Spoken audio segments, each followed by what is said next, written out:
राजकारणात राजकीय समीकरण बदलल्यानंतर शरद पवारांच्या नेतृत्वातील राष्ट्रवादीने भाजपासोबत जाण्यास नकार दिला। मात्र अजित पवारांनी काकांच्या विरोधात उभं राहून राष्ट्रवादी काँग्रेसमध्ये आपला स्वतंत्र गट निर्माण केला। राष्ट्रवादी काँग्रेस पक्षाची धुरा आपल्याकडे घेत महायुतीत सहभागी होऊन सत्तेत जाणं पसंत केलं। त्यामुळे राष्ट्रवादी काँग्रेसमध्ये दोन गट पडले होते। मात्र स्थानिक स्वराज्य संस्थांच्या निवडणुकांच्या अनुषंगाने राष्ट्रवादी एकत्र येत आहे।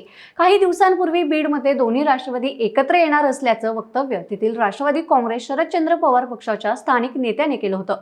तर आता कोल्हापूर जिल्ह्यातील चंदगडमध्ये दोन्ही राष्ट्रवादी एकत्र आले आहेत। भाजपला दूर ठेवत कोल्हापूर जिल्ह्यातील चंदगडमध्ये दोन्ही राष्ट्रवादी काँग्रेस एकत्र आल्याचं निश्चित झालं असून मंत्री हसन मुश्रीफ यांनी त्यासाठी पुढाकार घेतलाय। चंदगड नगरपंचायत आणि जिल्हा परिषद निवडणुकांसाठी दोन्ही राष्ट्रवादी काँग्रेसचे मनोमिलन झाले। मंत्री हसन मुश्रीफ यांनी चंदगडमधील कुपेकर गट आणि राजेश पाटील यांना एकत्र आणल्याने अनेकांच्या भुवया उंचावल्यात। कारण सध्या राष्ट्रवादी काँग्रेसमध्ये दोन गट असून शरद पवारांच्या नेतृत्वातील राष्ट्रवादीने भाजपासोबत कदापि युती शक्य नसल्याचं स्पष्ट केलंय।